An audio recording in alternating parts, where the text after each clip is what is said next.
On today's starting nine, Snake and Carl break down the series of the year between the Mets and Braves, the ensuing consequences for the playoffs everywhere, whether Aaron Judge can finally get to 62 home runs, the Cardinals' three-man exit, and a whole bunch of other things that directly impact the playoffs as we approach the wild card this Friday. It's a great show. It's a loading show. This is starting nine. Let's have some fun. Action! Welcome back to Starting Nine. I am your host, Carl. I am here joined by Snake.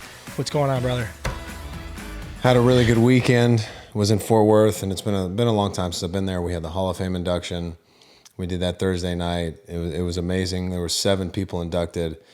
2 baseball guys. It was myself, Brian Holiday, really great catcher for the Horned Frogs. Took TCU to the College World Series for the first time. We got to speak to the team. We got to run around the football field Thursday night. We watched the Horned Frogs dominate the Sooners on Saturday afternoon. We were on the field for a majority of the game, and they scored 3 touchdowns in like a matter of 10, 15 minutes or so, and they scored like all 3 like right in front of us, right in front of Cooper and my friends and all of our kids. So we had a blast. We had a great time. And I know you were in Miami, which was kind of a risky move with the hurricane, but you guys made it safe and sound. Had a great time, and now you're back. You lost your voice though a little bit. You still sound good though. Thank you. I'm going to speak from my stomach like Joe Davis taught me. I'm going to battle through this one a little bit. This may sound different to our audience, but the wit, the humor, the sensibility, it's all here. It just sounds a little bit different. Miami's a loud city. Miami's a place you want to have a conversation, because this is a bachelor party with like 12 boys getting together. We don't get to see each other that often. So a lot of us want to do a lot of talking. The problem is the venue and the setting. All these places are so fucking loud. What the fuck? By the way, the body parts walking around Miami, the best body parts that this country has to offer. I mean, you're just everybody's just so, the forearms, the butt cheeks, the breasts, everybody showing off looks phenomenal there. It's unbelievable. Well, you have to. I mean, it's sunny all year, other than, a couple weeks of the hurricane season. But people are in great shape. It's a beautiful city, beautiful people. Not very much clothing. It seems like clothing is optional. We were there walking around before one of the games. I had Brittany and the kids with me, and there's a couple chicks just walking in like G-strings and a tiny little top and a Louis Vuitton purse. And that's just it's the norm there. You do what you do. It's totally fine. Miami is a great city. If you have a lot of money, like we were talking about before the show, it's a great city to live in. I mean, there's so many ways to spend an obnoxious amount of money. So if you have expendable income, that's a good spot to lose some of it. Yeah, I haven't spent a ton of time in Jackson Hole or some of these Aspen, places where like a lot of rich people go to just ball out or do whatever the hell they do out there. But after spending time in Miami, I cannot think of a better city to waste, just if you're looking to waste like $75,000 on a night that is considered average, like Miami's there for you. Very, very, very much there for you. And at some point, maybe I'll reveal some stories. Maybe if we do some golf content or something, we get the videos going, I'll tell some of this stuff. They got 24/7 strip clubs, nightclubs, gentlemen's clubs. You mean you guys are open at 8:30? Like, you guys got a buffet with that? Like, nope. We got a big show today, I suppose. I'm curious, though, before we get into it, how was your Hall of Fame speech? You had to get up and give a speech, right? Well, so, I mean, it was really good, but they didn't have it structured. They didn't have it structured as an actual speech. And the reason they changed the format is because in past years, people would get up there and talk for like an hour, and the event was lasting until like midnight. So what they did is they had like a sit down like question and answer, which is really nice. So I was up there for, I'd say 15 minutes or so, and it was great. We talked about my career a little bit. We talked about, my time at TCU, like the history of TCU, all that kind of good stuff. I mean, the questions were great. I thanked, everybody in attendance for being there, sharing that moment. not only with their friends and family, and there were a lot of former Hall of Famers there to show support. Thank my family, my former teammates. It was just a great night. We were gifted a Hall of Fame jacket, and I was the first one up on stage. We went in alphabetical order, and so I took my suit jacket that I was wearing off and threw it on the ground, and kind of set a trend. So everybody after that took their jackets off and just kind of fired them on the ground. That was cool to see. John Denton was the guy that ran the Q&A, and he's like, I guess we're going to have to patent the Arrieta toss for a future Hall of Fame induction. So I started a trend. Pretty Good sweet for you, man. Yeah. That is pretty Unintentional, but it was cool. Just I mean, happens. the crowd loved it. And I said, you know what? I'm not really going to drink before I go up there and do this. But then my boys are like, we're at the bar. There's a happy hour before, and 3-4 shots of tequila, a couple long drinks. It's like, fuck, okay. Which didn't matter. I mean, I didn't say anything I shouldn't have said, so all went well.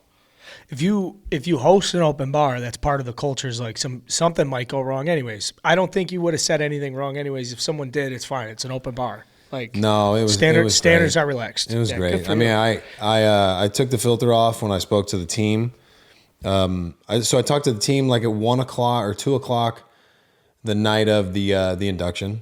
So, I haven't met a lot of the players, and they had a bunch of great questions, and I just wanted to reiterate to them kind of what we tried to build while we were at TCU. Just kind of getting the ball rolling in the right direction. Like, I played in 2 regionals, never got to the College World Series, never got to a Super Regional. But then, Brian Holiday came right after me. His first year was in 2008. The last year was in 2010. He led the team to the College World Series for the first time.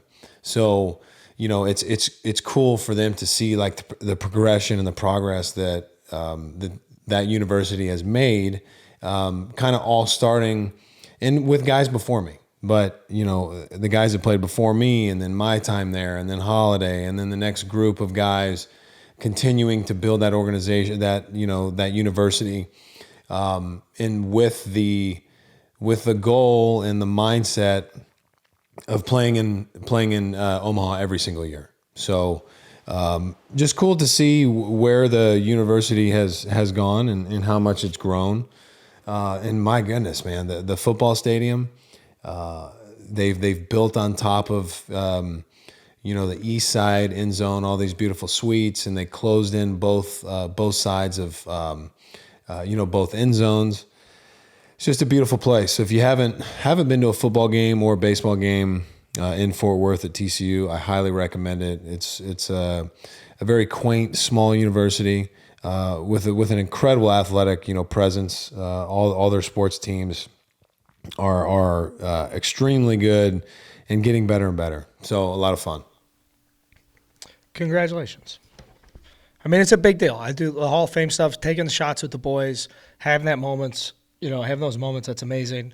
And, hopefully some of those kids, it'd be nice, you see a TCU kid get to the big leagues and you remember a couple of those kids and you're like, hey, I remember talking to those dudes, Yeah, and I ran into a group of them at the football game, and they had, 6 or 7 recruits with them. And I stopped and talked to them for a while. I gave one of their pitchers my number because he's like, hey, I reached out to you on Instagram. I don't know if you saw it. I'm like, man, I'm bad about checking DMs. So like, take my number. You need anything, give my number to the boys. I'm here for you. Cause it comes with the territory. Like if I can help them with anything, something big or small that helps them, take their game, in a more positive direction, either on the field, off the field, mindset, something physical, with preparation or whatever it is, then I feel like I'm doing my job. And speaking of giving people some help, let's help our audience right now and tell them about our good friends at Game Time, the exclusive ticketing partner of Barstool Sports. Game Time, created by fans for fans. It's a new ticketing app that makes it easier than ever to score last-minute deals on tickets to sports, concerts, and shows, and they guarantee the lowest price. If you haven't given Game Time a shot yet, what are you guys waiting for? Tons of Barstool fans are using it and hitting us up on social, telling us about the great deals that they're getting. It's very easy to use, amazing deals. You're going to love it. I am using Game Time. I'm already putting it out there. I was on the bachelor party this week. I was telling my boys, a lot of them were like, dude, what happened to you? Like, something's different. And I was like, I went to Rage Against the Machine a couple months ago and was in the third row and just had a religious experience. They're like, no. I'm telling them, yes. I'm going back April 2023. I'm going to see them in Detroit. I'm trying to get my boys to go with me. They, don't believe me. Because I would be in charge of the music, or just the way I'm telling you, it's this Rage Against the Machine thing. I've been fundamentally changed. I just don't know if I care as much about stuff as I used to. I think I'm much more willing to just, I don't know. It's a very hard thing to explain. I just know that I'm going back to Rage Against the Machine. Okay. I had multiple guys were like, hey, what's wrong with you? I was like, nothing. I'll tell you. Yeah. Well, I mean, that environment, it's not really my scene. Like the whole the bottle service with sparklers, and I don't really have any interest in it. I'd rather chill at a speakeasy where we can have conversation. I mean, shit, if things pop off, it's cool to get after it and have loud music here and there. But I can't do that on a nightly basis. It's just not what I'm into. I'd rather go to a nice dinner. Take it low key to a spot where you can actually hear each other talk. But hey, I like to jump around every once in a while. I do like to do that, but not very often. Yeah. Well, whatever you do like to do, I encourage you to use the Game Time app, because there's nothing better than lowest price guaranteed. And that's what our audience can get a piece of. Download the Game Time app, go to the account tab to create a login, redeem code STARTING9 for $20 off your first purchase. Terms do apply. Download Game Time, last-minute tickets, lowest price guaranteed. Okay, we got to start here. I've been talking about this for a couple weeks. I've been getting shit on by Yankees fans. It sounds and seems and looks like Aaron Judge is having a problem getting to 62, and in the process is compromising the chase. Who knows? Maybe towards a triple crown. Now it's just questions are all over the place. Was I right the whole time that getting 62 would be very hard? And would you rather have a triple crown? I don't know. I would say probably would rather have 62. And it's hard to say at this point that the pressure hasn't gotten to him a little bit. And I'm not saying that I don't want to say that Aaron Judge can't handle the pressure, but when you're in a position to set the all-time American League all-time home run record and pass Maris, that's a huge deal. And it has to be getting to him at least a little bit. He's got to be tired of answering all these questions. Then, the last thing he wants to do is keep, having the media just play it over and over and over and over. I know that he wants to hit 62 so he can put it past him and move on. Then any home runs after that, it is what it is. Yeah, I mean, he doesn't need to be playing right now, by the way. The Yankees have clinched a second spot. They could rest him or be smart about it. I know. He's got to play. I mean, he's got to go for 62. Yes. I mean, hopefully he gets it tonight. What do they have, 4 games left, 3 games left? I think there's 3 games left. 3 games left, and who are they playing? You talking about the Rangers? They're on the road against the Rangers. Oh, they're okay. They're on the road against the Rangers. Dude, there's 4 games left. Yeah. They got a They've got game, 4. Okay, so they got a 4-game set with the Rangers. Game Monday night, doubleheader Tuesday, game Wednesday. He's facing Martin Perez, a little lefty. It's a nice matchup for him. So hopefully he can get it out of the way. Maybe he'll get 2 pops tonight, and then they can rest him. But I don't know, when you're chasing a triple crown and you've got 61 homers, I say play him the last 4 games. I do want to defend Martin Perez right now. He's given up 11 home runs and 190 in a third innings. He's having his best year of his career. But to your point, lefty on right, 100%. It is a nice matchup for Aaron Judge, left on right. No, I've shit on Martin Perez my entire life. I shouldn't say my entire life. This isn't saying he's not good. I mean, I'm not saying that. He's having a really nice year. He's made 31 starts. He's got a sub-3. Yeah, I mean, but I'm saying, if you're Aaron Judge. We have a Rangers fan, is my point. If you're Aaron Judge, you do not mind facing Martin Perez. No. To be fair, I agree. All right? I do agree. There's worse matchups for the guy. He's got 4 games left. If you're Aaron Judge, I'd rather hit the bomb now for the time off. I think that's a compelling point. Dude. But then you can make the argument, he needs to go for the Triple Crown. I mean, the home runs are obviously not in jeopardy. He's leading in RBIs. Where's the guy behind him in RBIs? Oh, that's such a good question. I'm going to get that answer now. I'm just so damn slow on this friggin' computer. Mm-hmm. Don't fuck with your Wi-Fi. No. Listen, new house, Wi-Fi is good. I'm just not. I got to have this kind of stuff teed up, No, we're ready to go. Jose Ramirez is 8 RBIs behind him. All intents and purposes, he will not get caught by Jose Ramirez. He will not get caught there. He has a commanding lead in the home run. The problem is batting average. He's 4 points down in batting average, correct? He said 311. I can't say Arraez's name. Luis Arraez. You just did. Okay, well, someone's going to come in and say it's a rolled R. Arraez. Well, I can't roll my R's. My kids can do it. I don't know. I can do it every once in a while, but it's totally by accident. Brittany gives me shit. I'm not good at it. And I'm Puerto Rican. That's a problem. That's a big problem. If you're going to be Puerto Rican, you can't say half the shit in the fuck. I know. Well, I partially blame my dad for not speaking more Spanish to me when I was a kid. So. Dad, you never spoke to me in Spanish as much as I would have liked. No. Well, my mom was a mutt. She was German and, just European. So I guess she didn't want Spanish spoke at the house. Fair enough. What about this?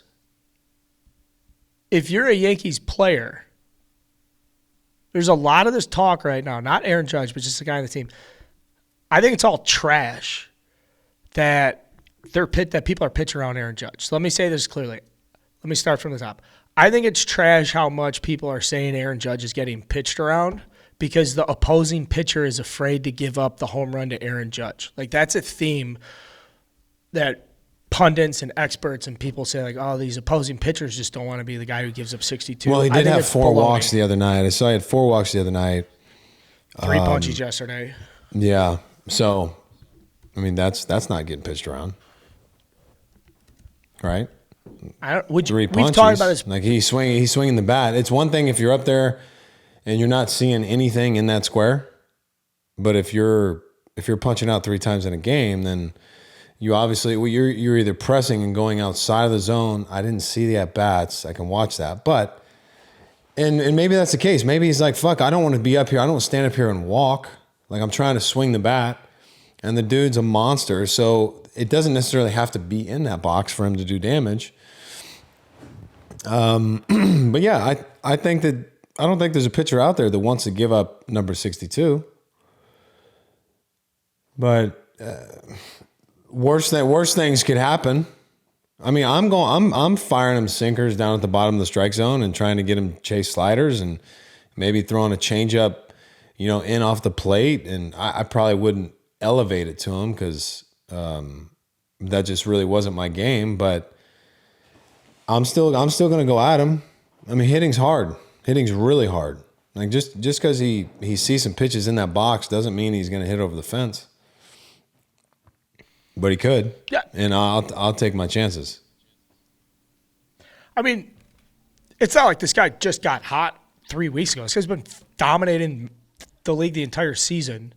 We're going to pitch around him now as he gets to 62. I think guys have been careful with him for a while. He's just fucking awesome. I agree. I think that it's probably just magnified now because of where we're at in the season. He's 1 away with 4 games to play. So it's a good narrative to talk about. But yeah, I'm with you. I think that guys have been pitching Aaron Judge carefully all year, and especially in close games. I mean, because how many, we'd have to look, but how many at bats has he had, like seventh inning or later in run one games where you don't want to get popped and either blow the lead or lose a baseball game. So, and that's probably a significant amount of his at bats against other winning teams who are trying to maintain a lead in the division or make up ground against other teams. So there's so many ways you can have this conversation. He's been walked 19 times his last 12 games. That actually goes directly against what I'm saying. So that's a lot. That's a lot. I know he's very good. That's like more than the pace Barry Bonds was on when he walked 230 times in 162 games. So, yeah. Well, I hope he can get it done tonight. He has to get. Listen, he dapped us up at the All-Star game. He was so sweet. Yeah, absolutely.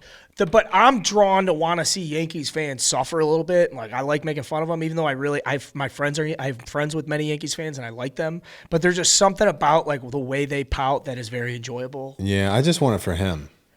For him personally, and the game, and knowing how sweet he is and being around. Like, I'm going back to the All-Star game, coming over, having that conversation about like the graded card and whether or not like it was a smart move for Cooper to open that. Like, no, Coop, you don't do that. And he's like winking at him and he's fucking throwing you love. Like, you'd be so dumb. Not you, anyone to have that experience would be so dumb to then cheer against this guy because he was so fucking sweet. I just gotta say, that dude was so sweet.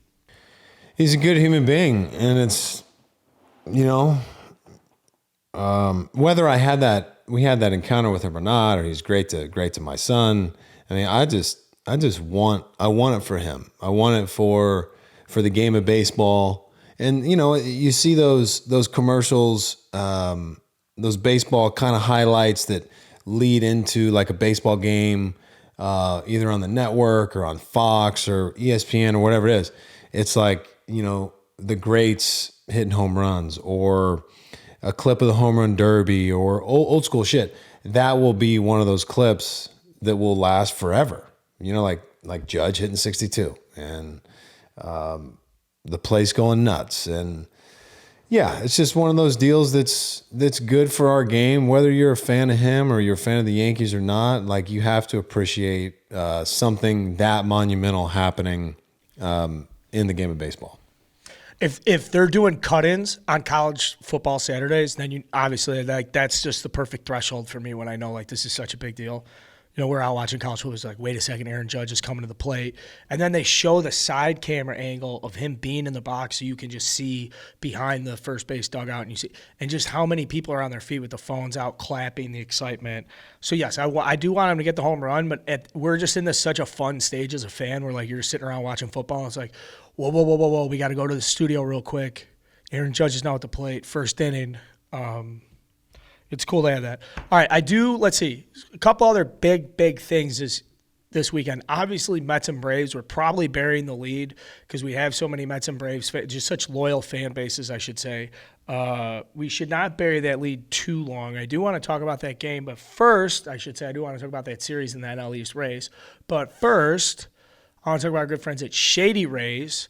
Shady Rays are sunglasses that offer an industry-best combination of fit, style, and performance without the big brand price tag. I had my Shady Rays with me in Miami, balled out, flossed out, glossed out, looked like an absolute just complete stud of a human being. And it doesn't stop with the quality. Shady Rays offers the most insane protection program in all eyewear.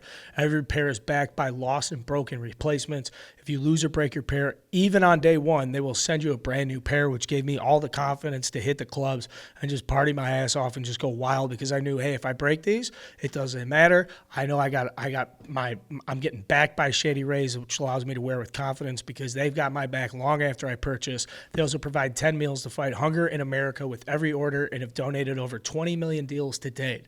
So you can look good in your shades and feel good by making an impact. If you don't love them, exchange for a new pair, return them for free within 30 days. There's no risk when you shop with Shady Rays. Their team always has your back. Exclusively for our listeners. Shady Rays is giving out their very best deal this season. Exclusively for our listeners. Shady Rays is giving out their very best deal this season. Go to shadyrays.com and use code STARTING for 50% off 2 or more pairs of polarized sunglasses. 50% off 2 or more pairs Use promo code STARTING at shadyrays.com. That's an unbelievable deal. 50% off, Jake. You want to do it? Yes. All right. Kyle, and I'm sorry, we're going to talk about the Braves and the Mets. The Braves swept. The Braves swept the Mets. They swept Max Scherzer and Jacob deGrom and Chris Bassett. They actually hit him around enough. DeGrom gave up 3 earned, I think, and 5 and change or 6, all on home runs. Max Scherzer gave up 2 home runs. Bassett gave up a couple pops.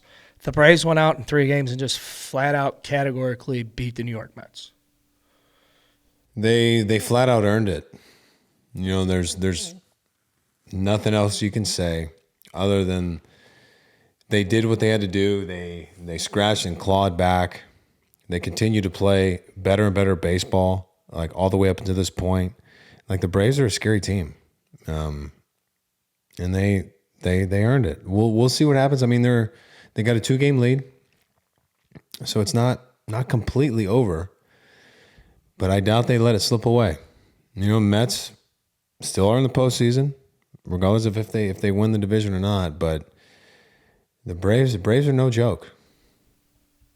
All right, so this is where I have to stay in this moment, because if you're a Mets fan, it's super disheartening not to get the division this year. Now, what would have to happen is that the Braves would have to lose out and the Mets would have to win out for the Mets to win the division. There's 3 games left for each team, and I don't know how likely that is, but exactly what the percentages are.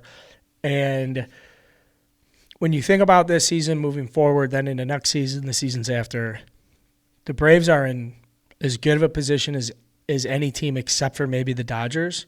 Maybe, and when I say that, it's like 1A, 1B. So as a Mets fan, it's very disheartening because the Braves are only going to get better from here. And the Mets are in a tough position because they could be losing DeGrom, Edwin Diaz, Bassett. You know, they have a lot of holes to plug, and they're going to be plugging them in free agency, where the Braves are going to be plugging their holes. You know, they're already plugged in with the system. Now, I did see Pedro Alvarez got to play. The catcher for the Mets is called up. I haven't seen if he got his first hit. I thought he was 0 for 7 through his first 7 plate appearances. But he's up. He looks fucking good. I don't know how many more Pedros there are walking around the Mets organization. I know they traded a lot of guys. And I meant to say Pedro. It's Francisco Alvarez. Everybody's going to fucking kill me for this. That's okay. Pedro Alvarez we was make a top mistakes overall here. pick out of Vanderbilt. Big swinging lefty. Yes, I know. Frankie Alvarez. Well, we were talking to Colin, about him earlier in the season. Like, hey, if this guy's ready, like, let's get him up now. And, obviously they believe he is, but maybe he could have used a little bit more seasoning up there, before this point. Dude, especially if he's your number 1 guy, get him up. Let's go. And he was playing in the futures game last year and this year. But, I mean, just to be in the futures game last year, now to be hitting 6th in this on Sunday Night Baseball is pretty wild. And also, you know what? Credit to Dansby Swanson, our guy. Obviously, we talked to him earlier this season. He popped in all 3 games. 3 homers. Played very well over the series at the end of the year. There is some speculation that the New York Yankees would be giving him a blank check. I don't want to go down that path yet. I got to live in the moment. This is what I said. It's hard for me to live in these moments. We'll just talk about the series. And the game, you know what? And Austin Riley doesn't let that ball go foul last night. That hits the bag. Could be a completely different situation with where the Mets were going. Such a tough game, dude. Yeah. We got to feel for Colin a little bit. I mean, his Mets are still in the postseason. Look, hey, it's not over. Cal, get in here. It's not over. Cal, where are you? It's not over. They got 4 games. They got 4 games, man. Let me get a room. Yeah. But you got to admit, man, I know as a Mets fan, you still got to give it to the Braves. Got to give it to the Braves, but it's fucking gut-wrenching. It sucks. It sucks. It's the same old Mets, and it's not the same old Mets. It's just heartbreaking. Like, again, we're in the playoffs, but I texted my girlfriend today, and I said, I'm not even looking crossing the street. Like, if a cab wants to take me out, like, I don't fucking care. Like, I don't know. That's good shit. Again, we're still in the playoffs, but I don't know. Just bad injuries at bad times, missing Marte. I love that they brought Alvarez up, but I hated that they brought him up for the first time now. You can't throw a kid who's not even 21 into the biggest series of the year on the last weekend of the season. Like, that's where they messed up. That's They messed up there. He should have been playing 3-4 weeks ago. He should have a month of time under his belt. And then if he plays in that series, okay. I mean, not that he's like seasoned by any means, but you don't toss him in at that point for the first time. so yeah, it was tough. Like I said, I'll be there. Unfortunately, we're going down the wild card route. Just makes it so much more difficult because not only does it ruin the rotation from that standpoint, but like now we got to go beat the Padres, beat the Dodgers. If we want to go to the World Series, probably beat the Braves again. Like that's a tough route. Ooh, man, when he says it like that, it's really no point arguing otherwise because it is significantly harder. Now, I do think the Mets have a clear advantage over the Padres in a 3-game series. People can argue with me whatever they want. I don't care. I do think the Mets have an advantage over the Padres. Now, is it like a massive one? No, I think they played 10 times. I'd say I'm comfortable being like the Mets are good enough to win 6 out of 10. The Padres, obviously, awesome, electric team, all that shit, but the Mets are just a more, they're a better team. They are a better team. Just looking at these matchups, like if it ended today, I love all the matchups that we're going to get to see. You can make an argument for almost really any do. team to win, even though you're coming out of the wild card. Like I'm looking at every team, and I'm not ready to talk American League yet. Maybe a couple of squads there, but I have like full faith that every team in the National League could just get hot and go for a run. I agree from with the you. bottom side of it, and then the top end of it is like the Dodgers.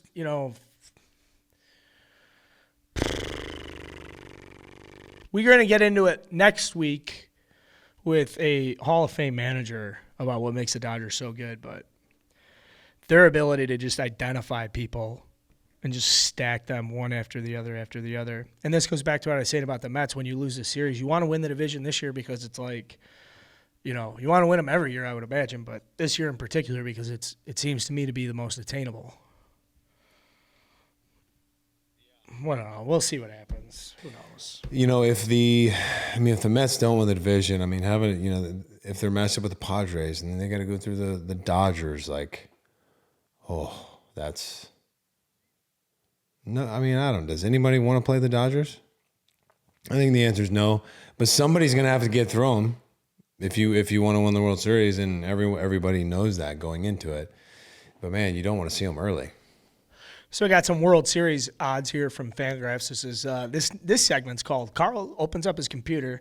We're gonna go to Fangraphs here real quick and the current World Series odds because I'm sitting here obviously appropriately blowing the Dodgers to completion because they deserve it. But it should be pointed out the Dodgers have a 15.5% chance based on the computers. That's second. The Astros have an 18.1% chance, which really just means it's more about the quality of the competition on both sides of the bracket because, to be fair, the Astros, I think, are better than, like, the gap between the Astros and then 2, 3, 4, 5, 6 in the American League is much bigger than where the Dodgers are coming in because even so, the Dodgers still have to play the Mets or the Braves. So it makes sense why the Dodgers have a slightly higher percentage chance, but the Braves are at 15.4. I think it's clear that the Astros are the best team in the American League. I think I don't even think it's that close. No. And it goes 1 Astros, 2 Dodgers, 3 Braves, 4 Mets. I think the gap might be a little not as large in the National League. Right. But maybe it is. But with the Braves this hot, St. Louis is a scary team. If Philly gets hot. Well, Philly's thunder. Philly can just go out there and slug. The Cardinals do everything well. The Guardians you can't dominate the Guardians as a pitcher. You can certainly beat them, but you're not going to go out there and strike out 13 and embarrass these guys. Like, they play their asses off every single game. The Blue Jays have probably one of the most electric infields in the American League, right? You'd probably put the Blue Jays up against the Astros. Yeah. And the Padres have Hall of Fame talent, multiple Hall of Fame talented players. It's getting creamy. All right, we are gonna do full wild card series previews on Thursday. scouting reports, all that stuff, because it breaks on Friday. So Friday, Saturday, Sunday, we've got the wild card this weekend. And unfortunately, it sounds like looks and sounds like the Mets will be hosting in that round, which, producer Colin, that blows. Well, he's got a shot to see playoff baseball for his beloved Mets. That's all you can ask for. It's going to be a little harder, but we keep talking about it like it's a done deal. It's not done yet. Seems that way. Imagine then? Yeah, I mean if they sweep and they get swept, Crazier things have happened. Crazier things have happened. You fly ball with the winning run on third, 2 outs, bird shit in the eye, they score. Like, that just leads to momentum. Never know. I'll tell you what's in trouble. The Braves are coming off their biggest wins of the season. They're hot as hell, and they got to turn around and go play in Miami. As a guy who just spent a lot of time in Miami, it's hard to focus there. It very much is. That's a challenging place. Maybe some of the Braves are running out wild around town tonight. Meanwhile, the Mets got 3 at home against Washington. I'm not saying there's an advantage there, but nightlife's comparatively. Yeah, I mean, it's a tough place if you're a young player, single guy. Yeah, you want to go out this time of year. I don't think they're going to have any issue with that.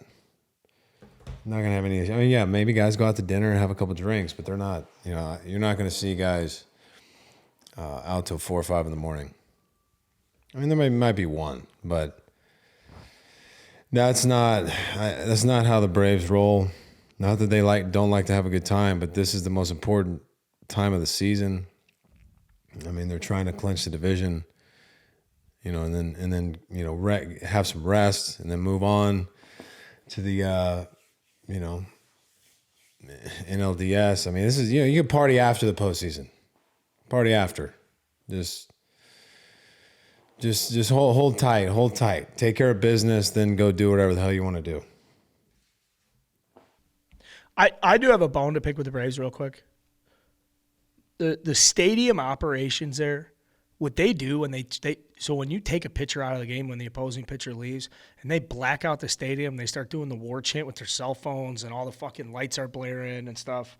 I don't know about that. It's a little bush league. That's a little bush league to me. Like, why can't we just make a fucking pitching change? And if they want to have a chant and all this stuff, I don't know, shutting down the lights for a pitching change. I just thought that's just like but now I sound like a bitch. Well, as an opposing player, I liked it. Okay. I liked it. It looks cool. I'm a fan of it. What I don't like is it's cool unless you're get the one taken out in the 6th inning, then you're probably coming there going, fuck that place. Hey, I mean, if you don't like it, pitch better. Right? That's it. If you don't like it, pitch better. And I wouldn't. And look, what that's way better than, and I know teams are they have to run advertisements and this and that, but when they run some stupid ass ad at a huge point in the game, when they're bringing in like a closer or a setup man or whoever in a 1-run or a tie game, and they're doing some stupid ass like race on the screen with like the ketchup and the mustard and they got to find a way to get around that. It's just it's a terrible look. It takes away from the momentum of the team. You're bringing in a big reliever. You need to be playing his walkout song. It gets the fans fired up. Find another way to get your ad revenue, because it affects the game more than the people that are in charge of that understand.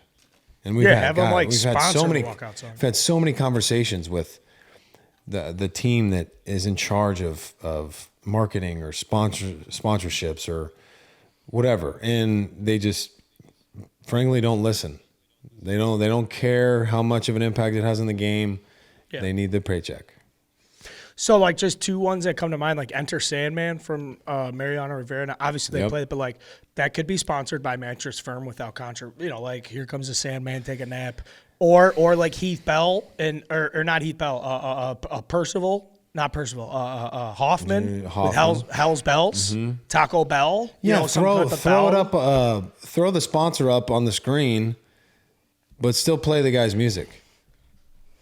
Or, when Here You'll be at comes a Edwin game. Diaz, brought to you by the Boston Philharmonic Orchestra. Come see their trumpet players. Or you'll be at a game and they got players up there. They're asking players questions like, "What's your favorite song?" or "What's your favorite movie?"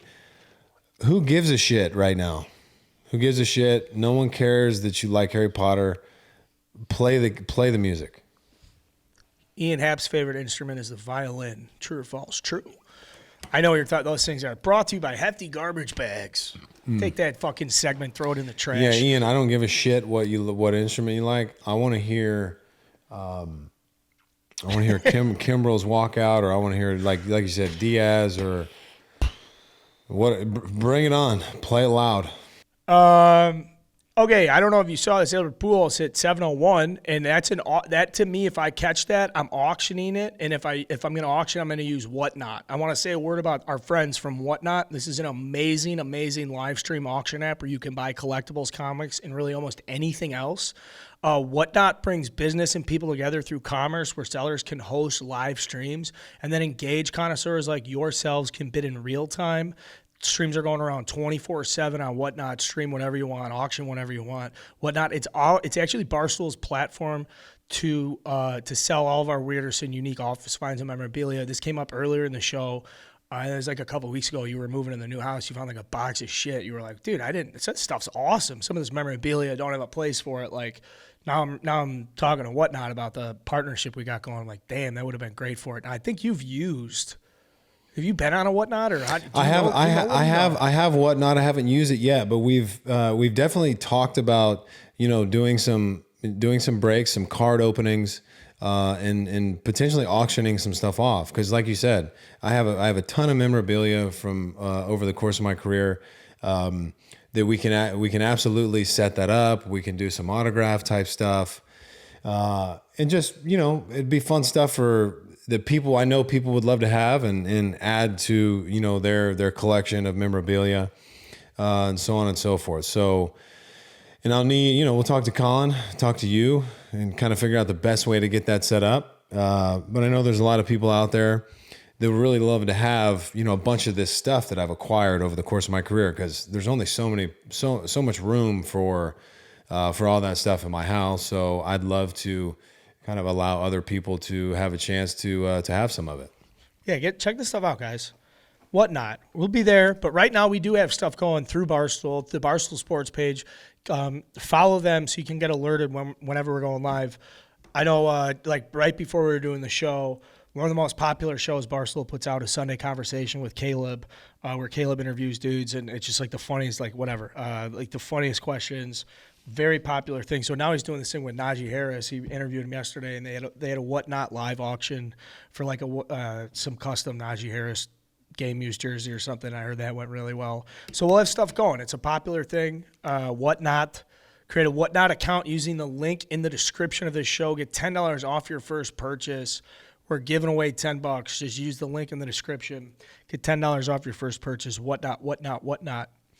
All right, cool moment for three guys that like have more moments against me than any other players. And Yadier Molina, Adam Wainwright, Pujols, they're coming off the field. They came off the field together yesterday.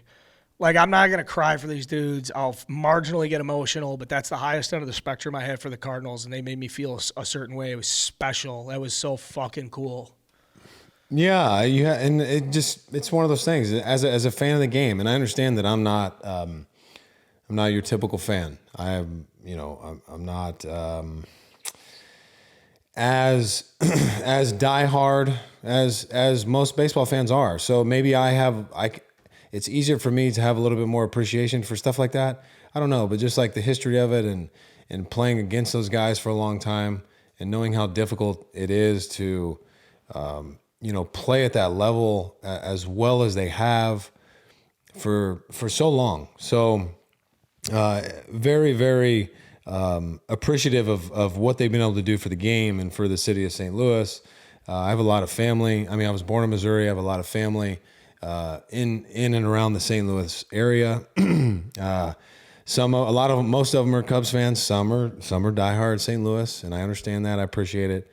But yeah, very, very happy for them, and to see Pujols, I mean, he homered in his last at bat in Busch Stadium, correct? Like that's Yeah, I was gonna say. Yeah, he, it's he like, homered in his he homered in his first at bat, and he homered in his last at bat. yeah, it's like David Ross hit. I mean, a little bit different circumstance, but it's like D. Ross hitting a home run in his last at bat in Game 7 of the World Series. It's like you couldn't script it any better. Pretty sure Ross homered in his last game at Wrigley Field that year too.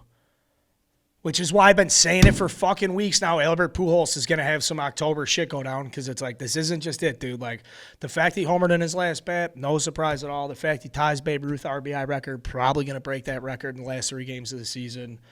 It does not surprise me. I said it back in May. I'm on record in a show in May being like, this is what Albert Pujols is going to do. He's going to hit 700 at the end of the year. All his stuff's going to happen. All his dreams are going to come true. And then the Cardinals have playoff baseball coming. And they're They're a scary team. Scary team. Just they're built for it. Is Arenado the best defender of our generation? Like, who's another name when you're like, oh, best defender I ever saw? Like, is there anybody you can think of that can compare to Nolan Arenado? Well, I saw Arenado for a long time. I didn't get to see. I mean, is Matt Chapman, like, is he? I think he's that good. Right? He's in the conversation. He's the second best, I think. I think he's like okay. I think second he's best way better to than a ton of guys. Arenado. Yeah, I'm not saying he's better. And you look at, I mean, Arenado won a Gold Glove every year of his career. Is that correct? If I'm not mistaken. Yeah, I'll find that. I Sounds believe, about right. Rookie of the Year, Gold Glove, second year, All-Star, all 5 of those years he won a Gold Glove, and then I think every single year, and he'll probably win one this year. So, yeah, he's won a Gold Glove every year. Okay, you're right. I mean, Machado's pretty amazing at third base. And what they're able to do in other positions on the field, like when you take the shift, when you look at the shift and where they have to play in relation to where they're used to playing, and how well they do that. So that's just, I mean, that opens up a whole nother conversation with their ability to play.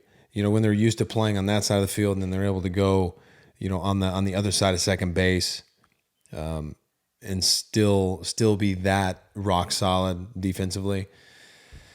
I mean, special defenders. So I'll think about it, but I don't know. Arenado's he's in a league of his own, really, defensively. I mean, he makes plays that quite literally nobody else is going to make. Like, I don't know how you measure. I know there's like, oh, well, his zone rate, and you can measure plays against, like average defenders. But then how do you measure the outs where it's like, listen, there's not one other person in the history of game who has made or been able to make these plays. Special stuff. Again, like the thing about the Cardinals team, and I love your experience when you're like, it's different for you to see Molina and Pujols and Wainwright come off the field, because when you can speak firsthand to knowing like what makes these guys different. I've heard it for 1,000 years. I understand Yadier Molina is a great game planner. I understand Adam Wainwright's the most consistent guy. I understand Albert Pujols is as close as it is to a machine. But until you're like out there and you're competing and you're actually the one trying to beat these guys, it is hard to understand. And seeing them come off, I've never seen 3 guys come off the field together like that and get that kind of love. It's fucking lucky. I'm jealous of Cardinals fans, and that's another thing that comes up in this conversation, next week conversation with the Hall of Fame manager about, what makes a Cardinal special. But yeah, and Yadi's he's a different breed, and when you hear when you hear his brothers talk about him, obviously they were major league catchers as well, and when you hear guys like that played in the league for a long time talk about another guy who was just in another category, another league, all of his own. And it was very noticeable, like when you would face Molina, his knowledge of game planning and how guys are trying to pitch hitters And then he has that knowledge when he's standing there in the box against you. It's almost like he knows what you're doing before you do it. It's like a guy like Joey Votto, just a brilliant mind, knows the game better than you do, plain and simple. And what would he say to you? Like if you were getting in the box, would it be like, "What's up, Poppy?" Or was he pretty straightforward? Was he pretty like serious in game? Yeah, I mean there wasn't a ton of small talk. I mean, I would always and I never like to tap the catcher on their shin guard with my bat. I mean, I know a lot of guys do that. I didn't ever do that. I might just joke with him a little bit, or just like with Yachty, it was always just like, hey man, how you doing? Or like, hey, like respect what you do, like little shit like that. And he would say one or two words, and then focused on the guy on the mound, as he should be. So he was just always like the most competitive guy on the field, the most prepared on the field.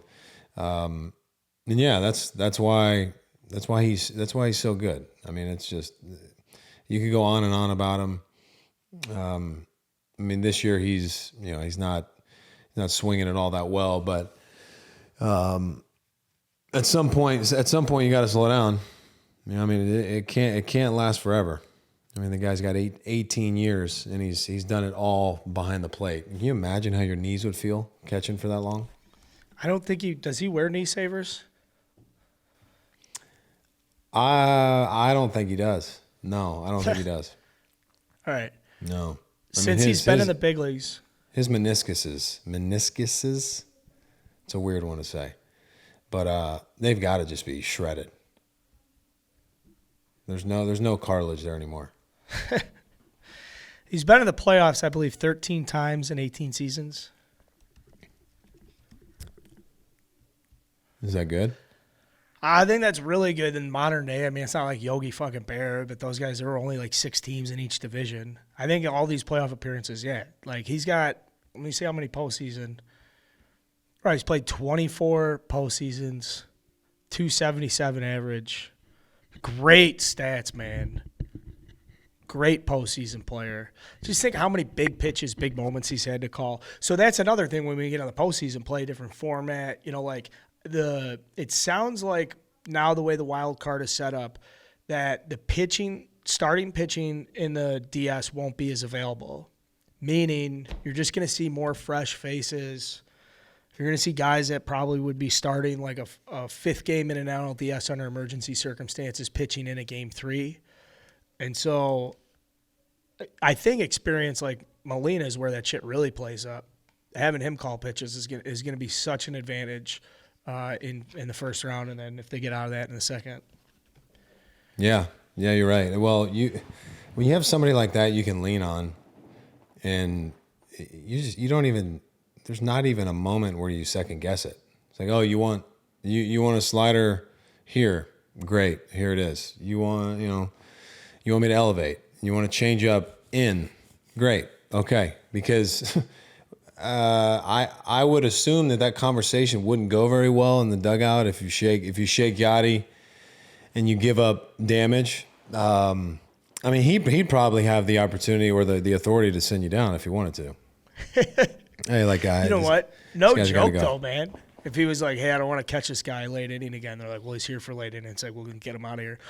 Yeah, okay. So take Jordan Montgomery for instance, where we had felt, and you could see and sense, and then there was reports after he left New York where they didn't want him pitching off his 4-seam fastball. They were, hey, pound your sinker, do this and that. And so coming from that, where like it's the organization that's telling you who to be and how to do it, and now going to St. Louis where there's a guy like Yachty, it's just like, no, it's a one-on-one. Just go talk to Yachty on what you guys want to do. That's just a perfect example. Or Jose Quintana, who has struggled for a couple of years now, and he was great at the White Sox, and he's not been effective. However you want to say it, he's a big league starting pitcher who has had a major resurgence with the Cardinals. And there's no coincidence because he's on the mound throwing to Yadier Molina, moving the game along. All right, cutter in, change up down, fastball up. Yeah, I mean, there's a tremendous sense of of relief or like reassurance when you have a guy like that behind the plate. And And it's not only young guys. It can be guys that have been in the league for 6, 7+ years who still, might second guess themselves from time to time. And when you have, basically a guy who's got, a memory of hitters like Yachty does, it's just there's a sense of comfort there that you can rely on a guy like that behind the plate more than just about anybody else. And it's not saying that there's not other great catchers in the game, because there are that are very well prepared. But when you have the track record like he does, and the understanding of the game, and the passion for game planning and taking care of a pitching staff, it's like, hey man, like I'm gonna do my homework, and I'm gonna go out there and pitch to my strengths. But if in doubt, I'm relying on that guy behind the dish. No question about it. Worth pointing out, Jack Flaherty's back. He's made a full month of starts here in September. Strikeout counts are rising. Command issues there. Made 5 starts. I'm not going to, he's probably would like to pitch better historically, but he is coming back after pitching just 3 starts in June this year. It's a guy where throughout the season, if you've watched the Cardinals, you'll be like, well, they don't have that shutdown guy or whatever. They don't have a true number or top of the rotation guy. I mean, there's definitely guys that have more stuff than an injured, or I should say, a Jack Flaherty that's bouncing back. But that's certainly a nice little fucking feather to throw in your cap. If you win the wild card, you got to go, as I'm talking about the NLDS, you cannot just go 1, 2, 3, in the NLDS and the wild card, whatever. You have to be using different pitchers, just the way the matchups are going to be. And so Jack Flaherty's a name that jumps out. We're like, yeah, of course we haven't talked about him this year. He's only made 8 starts. He just got back. They're kind of grooming him into, making starts in October, and it seems to be going that way. So, if Jack Flaherty goes out and throws fucking 8 scoreless on Fox, and they got the fire counter going, and as the velocity comes in, it's like 97 and it lights up all orange and shit. Like, don't be surprised. Just don't be. You heard it here. Yeah, and he's got the mentality, like he's a gamer. He competes, big, strong guy. He's pitched extremely well, for the Cardinals in the past. I mean, he's had Cy Young votes. He's Rookie of the Year votes. Like, this guy, he's a competitor. He's had some stretches that have been really good, and he's healthy now. And when you get into the postseason, man, it's just a different level of focus and competitiveness that comes out. And he's going to be, he's got like a 4.3 now. He's got 8 starts. So he's pitched enough now after his injury to feel good about where he's at. I mean, maybe his numbers aren't where he'd like, but once you get to October, man, it really doesn't matter. Yeah. Well said. Well said. Hey, speaking of relying, you talk about Yadier Molina behind the dish. It's very easy to rely on him. I have the same confidence in Live Pure. I know when I pull out the Live Pure, and I'm shaking up. I was having it this morning. Dude, I got it right here. They do the different. The Energize, the Hydrate. It's a health and wellness brand that believes in nutrition without the BS. Following products: Hydrate for rapid rehydration, Energy, which I'm holding right here. If you're subscribed on YouTube, you're watching a live demonstration. You've got the Energy. I've got the Hydrate. You got critical amino acids. I'm so jealous of you. They also have Recovery, which helps ease muscle soreness as an alternative to alcohol. Whey protein for a delicious protein boost that doesn't make you feel bloated, and vegan protein for a delicious protein boost without the dairy. I've been looking for like products to supplement the water intake, because it's like I don't have time to be drinking a gallon of water and carrying that. I just don't. It's not in my head. I need a maximum supplement. I need a great brand that believes in nutrition to help me get what I need to be putting in my body. And you're putting it in there right now. Man, I got to prepare for football, and this has been going in Cooper's water bottle before practice every single day. And as conscious as I am, and I want my kids to be, about their health. You have to be picky about what you put in your body. And Live Pure is something that that we've been using on a consistent basis. Like you said, the amino acids, the minerals, it's low in sugar. We're great fans of it, and I mean, it tastes great. That's part of it. It's got to taste good, and it absolutely does. Give me a good shake. Let me see your shake like shake way. Oh, shaking Is up. that fully dissolved? Oh, guys. Yeah, there we go. Loose wrist. Yeah. It's going down the hatch. Enhance. Oh, that was a good sound effect. Oh, it tastes good. It tastes really good. And that's for with kids, too. It's got to taste good or they won't drink it. They just flat out won't do it. You know what I mean? Like, well, you don't know yet, but one day you will. Well, I was that child, but in those days, amino acids are important for peak body performance your body can't produce on its own. Check this stuff out, guys. Amino acids. Jake's a pro athlete. If he endorses something, you know, it's one thing to hear it from a guy like me. I need the hydration, but you seek optimal hydration. Go to www.livepure, L-I-V-P-U-R, www.livepure.com. Use code STARTING9, promo code STARTING9 for 25% off your entire order. I'm very serious about checking this stuff out. I've been hearing about packets forever. I've talked a little bit. There are packets on the market you've seen before. I'm sure this is the best one, Live Pure, and you get it for 25% off your entire order. Go to www.livepure.com. Use code STARTING9, 25% off your entire order. I meant to talk about this with the Mets. I do have to quickly mention that Jeff McNeil is very sweet and is likely going to win the batting title in the National League. And if you got to watch him play at all this weekend, guys, in the National Spotlight, you saw that bat, the Roberto Clemente-style bat. He hit a bomb on Sunday night. Very fluid, hands quick to the ball. We like guys like Jeff McNeil a lot. Like, that is, to me, you know, it's like the Long Beach State, kind of like early in the draft, but not too early. Grinder, doesn't strike out, just a complete master of his craft. And, you know, all-star second baseman, all that shit. He's sweet. Now, I do have a question. Would you want Jeff McNeil to sacrifice the batting average for more power? It was only his 8th home run last night. Do you think it would be better if it was like, hey, dude, you should try and hit more pops? Or do you think it's just be yourself? Well, you need the lineup structured in a way where you have guys that are heavy on base guys, that are high average guys, to be on for those power hitters. So you can't just thump 1 through 9. Like that's not going to be, you know, conducive for you know, a ball club that's gonna win a ton of games. You have to have a combination of all like facets of hitting.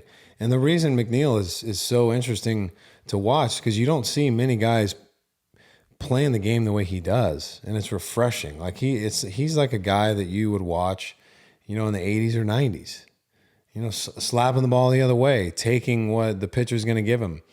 You know, a lot of guys don't like to throw out the stretch, so you can't understate how important it is for guys to get on base, even if it's with a single.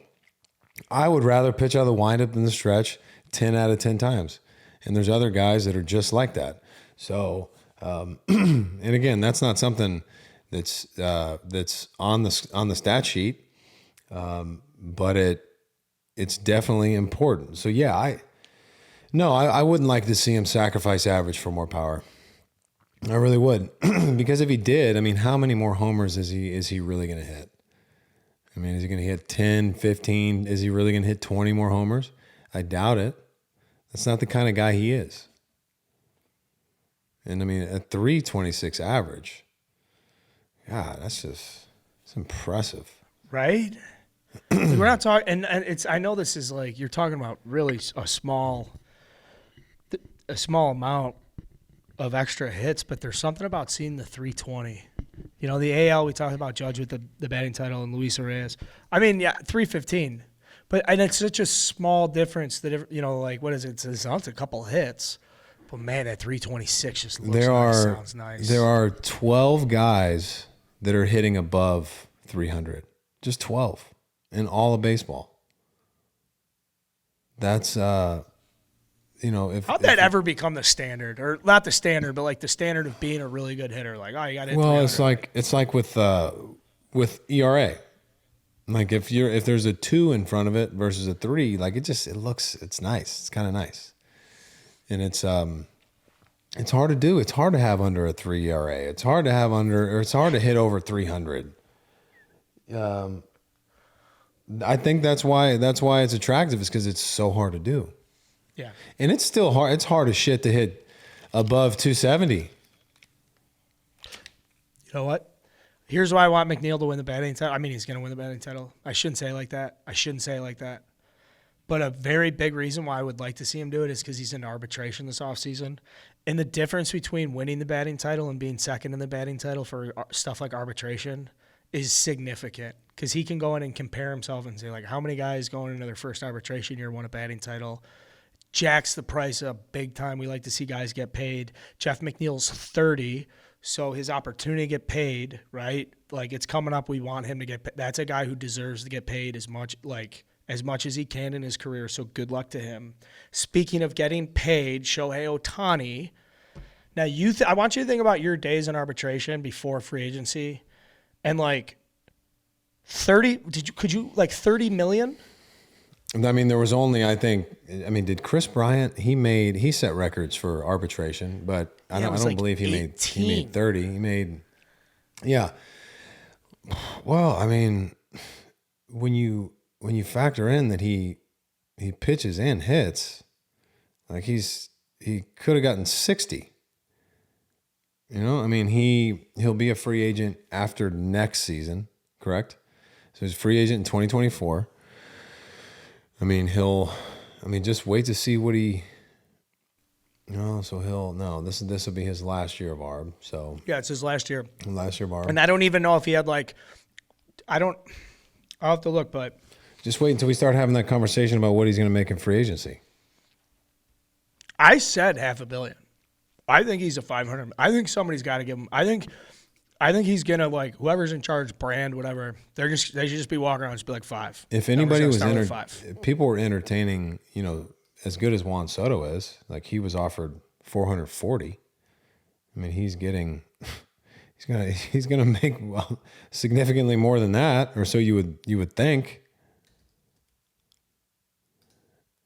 And he's 28. He'll be. Let's see, his birthday's in July. So he'll be 30. I mean, he'll sign a 10-year deal. I don't want to see him play for the Yankees, or do I want to see him play? Do you want to see him play for the Yankees? I just want to see him play on a team that's going to be in the postseason consistently. That's what I want to see. There's just a weird thing, though, where those teams don't, like, the Dodgers don't give out the Dodgers are not going to sign him. Or, you know what I mean? Like, the Astros aren't going to sign him. You can start going through, like, the top teams in baseball would have no interest in paying a guy $45 million, $50 million a year. I don't think so. I disagree because of his value, on the bump and at the plate, and just the amount of money he's going to generate in revenue for the organization. It's just like you have to consider that. It's like when you're looking to sign Bryce Harper. I mean, that guy's going to make you so much money that it's like, so what that you're paying him $300 million? I mean, it's a lot, dude. It is a lot. It is a lot. Because then where it impacts you is like, all right, well, next year you have to go get a starter. So, we're paying him 30. Just that the money's just not like. Yeah, I mean, I'm not smart enough to kind of juggle the salary that's combined in the organization, how much money they're gonna have to spend, and I don't really look into all that. I just, like, if you want a guy, like, if you want a talent like that, it's gonna cost you. It's gonna cost you a lot. And we had the conversation with Scott about franchise values and how they're just, astronomical. So, when you look at it when you're a businessman and you look at it from that perspective, like, yeah, you might have to pay him $45+ million a season, but when the franchise is valued at $2 to $3 billion, like, you're not sweating that. You're not having to make any sacrifices financially. And if you want to, There's probably more people now than ever that would love to own the team that you own currently. If you want out, somebody will buy it. I wish I could buy a sports team. We're gonna buy a sports team. I know a guy. Well, I'll get you a guy. We're gonna trust me. But would you like to want to be own a involved. baseball team, or would you want to own a different sport? I mean, I would like it to be baseball. I would like to be a part of a group that is involved in the sport. Yeah, I would. I know a guy. Would trust me. Put it out there now. Okay. All right. I'm interested. I mean, I can't, I don't have a ton that I can put up, but I'd like to be involved. Now think of this. If you don't think you have a ton to put up, how the fuck you think I feel, pal? I think we're gonna be okay. Well, I got the excess. How many people are considering buying sports teams? I mean, there's not many. A tiny percentage of of people can even entertain that. There's a Japanese player at 56 home runs. I just want to give him a shout out as we were talking about Ohtani. I want to just remember, like, when we talk about Ohtani, I'm going to just butcher the shit out of this guy's name, but I'm going to try anyways. That's Murakami. I mean, that's his last name. Munetaka? Munetaka Yeah. Murakami. Murakami. Yeah. 22 Munetaka years old. Murakami. I don't know where he's at in his career as far as how many years he's played, but don't they have to stay over there for 6-7 years or something like that? I think it's a while. Yeah, right? Couple of years. But then Yeah. now it's just gone where, like, the postings, I mean, the teams that have these guys make a fortune off of them once they get available. So I remember when Ichiro got signed, it was like the big part there was paying paying whoever the hell he was playing for the rights to sign him or something. Yeah. This dude's a monster. This dude is an He looks like a absolute monster. monster.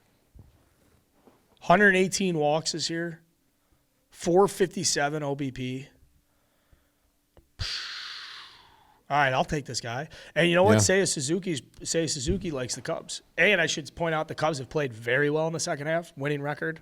They've turned it, like, they've absolutely hit the fucking Jets. So next time you talk to David Dross, give him an extra pat on those butt cheeks, those sweet, sweet cheeks. They've done well in the second half. Yeah, they're playing so hard compared to what you would expect a team with the record to play like, which is allowed. They just closed the game. The Mets went 3 of 4 against them. The Cubs are 8 of their last 9. You can't get it twisted. The teams, although they're not in playoff contention, like, everybody's playing for something. Everybody. For pride, for a free agent deal, for a roster spot for next season, for something. So regardless of where the overall standings are, this time of year, you do see teams that maybe out of it from a playoff standpoint, but there's a lot on the line for everybody. I mean, guys don't want to be in AAA. Guys want jobs. Guys want to be a part of building that next championship team. And at some point, like, it will happen in Chicago again. Yeah. And you want to be a part of that. Board. I'm on board. I think if you, I think watching this team, like, it's starting to take dramatic shape in the second half of what it could look like. Like, basically since they said we weren't going to trade Wilson Contreras, which is probably rock bottom at this point in the season for a lot of Cubs fans, because you've been waiting for the trade deadline to at least have some sense of, like, where the team's headed. He might have played his last game at Wrigley Field. They're going to make him a qualifying offer. I do not anticipate them to be competitive at the top of the market for Wilson if he doesn't take this qualifying offer, which I wouldn't if I were him. Yeah, It's just going to be a weird situation, but they have to offer the qualifying offer so that when he says no, then the Cubs get the rights to, like, the 36th or 37th overall draft pick, depending on how the free agent class shakes up. But it's going to be weird to be like, all right, well, we had Wilson Contreras for this long, and, like, instead of trading to the Mets or trading him to somebody, and now, if you're a Mets fan, I'm sure I don't know to dig too deep here, but there's probably a couple teams that could have traded for Wilson Contreras that decided not to, that now would like to go back in time and very much trade for Wilson Contreras. Well, I think it's probably pretty simple that the asking price was just a little too high. And it might not have made sense to get a guy for half a season or about half a season and lose 3 or 4 or even 5 of your of your, young talented players that you envision to be part of that, your team's future, soon or in the next couple seasons. So, and especially when you draft and you develop certain guys and you feel really good about them, it's tough to give those guys up. I mean, it's a hard decision for organizations to do that. Even if you have the opportunity to get a guy like Wilson who can, really, really enhance your chances of, doing what you're trying to do. It's like, is the trade-off worth it? And in this case, I guess teams just felt like it wasn't worth the price. A couple other things just here real quick. The Seattle Mariners they're in fifth place. They've moved up from sixth in the wild card to fifth. They've clinched the wild card spot, first time in 20 years. They did it on a walk-off bomb from Cal Raleigh, who they drafted in the third round a couple years ago. So you just like to see all that excitement. You like to see that it's a guy that they brought in from the amateur draft. So now that they're in the 5 spot, which looks like they'll hang on to the 5 spot, they'll be going to Toronto for a 3-game series, while Tampa Bay will be going to Cleveland for a 3-game series. That was kind of a storyline I had hooked in last week where I was saying, like, the wild card teams aren't going to change, but would you rather be on the road in Toronto or in Cleveland? Toronto, they're both very tough teams to beat in a 3-game series. Obviously, they're hosting the 3-game series, so they're good teams. I do give a slight edge I would probably rather be playing the Blue Jays. I just think people are underselling how hard it is to beat the Guardians. I think you can, I think the Blue Jays might be more susceptible to a mistake here or there. Or I don't know, this is such a soft, but I think they're so even. Yeah, no, I'm with you. I'm on board with that. And I like Toronto, I do. But I think the Guardians are a scarier team to play against. Managed by Francona. They're hot. I mean, they have a dangerous lineup. I mean, they have arms too. If if I had to say, I'd rather play Toronto than the Guardians. Yeah. Yeah, I agree with you there. Toronto probably has, let's see, you can make an argument that Toronto has the best offense in the American League. They're first in batting average, first in OBT, first in slugging, first in OPS, first in OPS plus. But to their point, they're mid-tier in a lot of the pitching category statistics. And when you get into these tight games and series, like if you don't have multiple relievers to shuffle, it just gets hard. And like the Guardians saying, the amount of defense they play. We'll have more in-depth previews for the wild card next week, but just a couple things just that were on the top of my mind with how the seedings are going to start to shake up or how the seedings look like it'll close out. With Gausman, I mean, he came out of that start with that blister. So, I mean, it could be precautionary, could be an issue for them, moving into that series. We'll see. But and they've had it's probably a little PTSD for Toronto because they had, when they had Sanchez, who was so unbelievably talented, who was plagued by blisters for so long. So the last thing they want to do is, see Gausman go down this time of year with a blister like that. Right. Blisters are, and I know it's like one of those pussy things. People hear blisters. It sounds like that. Dude. Yeah, I mean, but man, there's just if a blister gets to a point where you can't even put pressure, you can't squeeze the baseball, and it's typically on the middle finger, like inside, like where the nail kind of meets the finger on the skin right there. I mean, it can be excruciating. I mean, you can't spin the ball the way you want to. It's hard to locate. I mean, you're basically disabled out there. And you're right. From a fan's perspective that might not understand the difficulty of dealing with that, I mean, you're right. You sound like you're a pussy, but I never really had. I only had a blister shoot maybe once or twice throughout my career, and it was pretty minor. I was able to kind of get through it and put some like super glue on the nail to kind of stop it from getting any worse. But some of these guys just have like they'll get cracked fingernails, or they'll get blood blisters underneath the nail that just simply don't have enough time to heal in between starts. So some guys have to take an extended period of time off. I played with Jason Hamill, and he had to basically have fake nails put on. He had to have an acrylic nail put on his middle finger to reinforce the strength of his real nail. It's no joke. It's no joke. It seems stupid. Seems like, oh, he's got a blister, just go out there and pitch. But if it's severe enough, I mean, you can't grip the ball. You just can't do it. I got a blister in summer ball in 2008, and it was really bad. I was going out to make another start, and the catcher was like, hey, crazy glue. So we stopped at like a Walgreens or something that morning, got some crazy glue, like the little green tube with like the hole you punch into it on top. And so I'm putting the crazy glue on my finger before we go down to the bullpen. And I'm like kind of getting used to like you're saying, because I'm sure people heard you say like you just throw a little super glue on it, but that's actually a thing in baseball. And so I'm in the bullpen and I'm working on it and I'm trying to get used to it and comfortable with it. So go out first inning, second inning, third inning. I think I'm like scoreless for the first 2 innings. This is like a college summer league, and like a Northwestern college summer league in the United States. I'm playing out of Boise, Idaho, and it's like the third inning and the field umpire comes out to me and he's like, hey man, like, how's a blister? It's like while we're right after a ball's in, going down to second. So throw's going around, and the field umpire jogs over from first base. He's like, hey, how's that blister? I was like, what are you talking about? And he's like, the blister. I'm like, how do you know I have a blister? Like, who told you? And he was like, well, I mean, I probably should eject you for having crazy glue on your pants. I looked down, the crazy glue was stuck to my fucking butt cheeks, like the actual tube of it. And I had been out there pitching for 3 innings with crazy glue on my ass. And the umpire was like, it's bad enough that you have a blister on your hand, you're pitching. He's like, that blows me. He's like, you just put that in your pocket. And I was like, yeah, well, like, see it. Super glue would not help you pitch at all. I mean, it's not going to. Right. Everyone knows what super glue is. I mean, your hand is literally going to stick. You won't be able to physically throw the ball.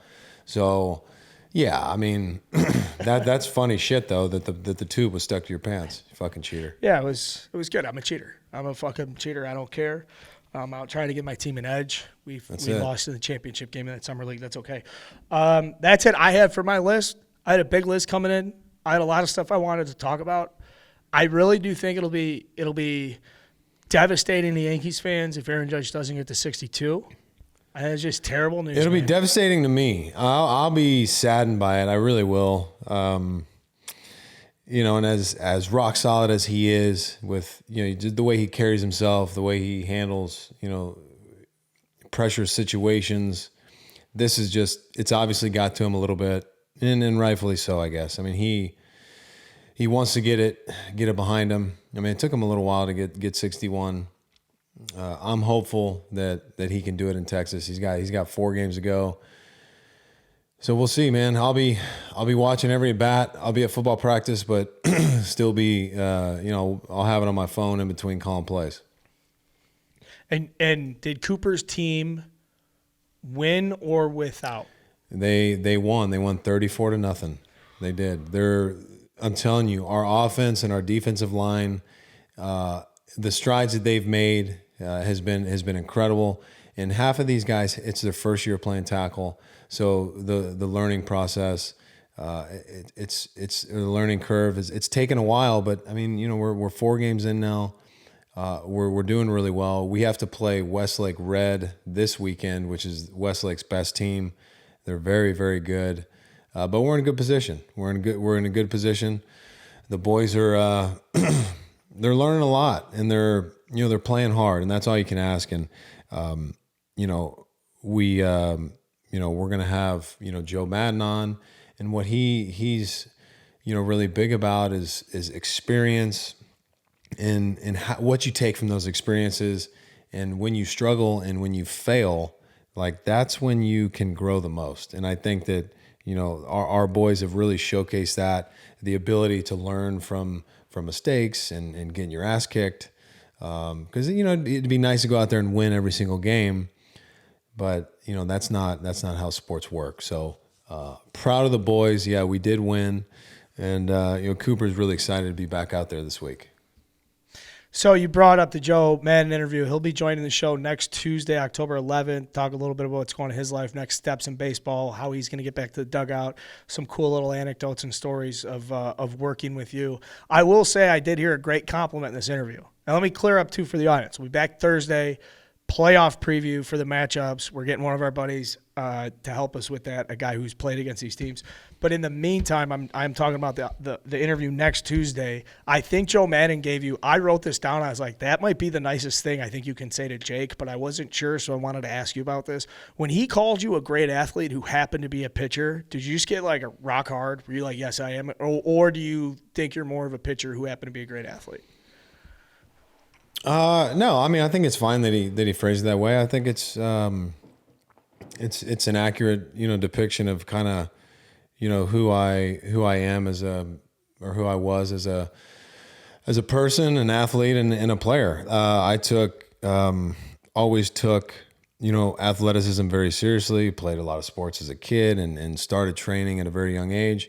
And I don't think I would have been as good as I was unless I, took those things as seriously. Training was always a priority to me.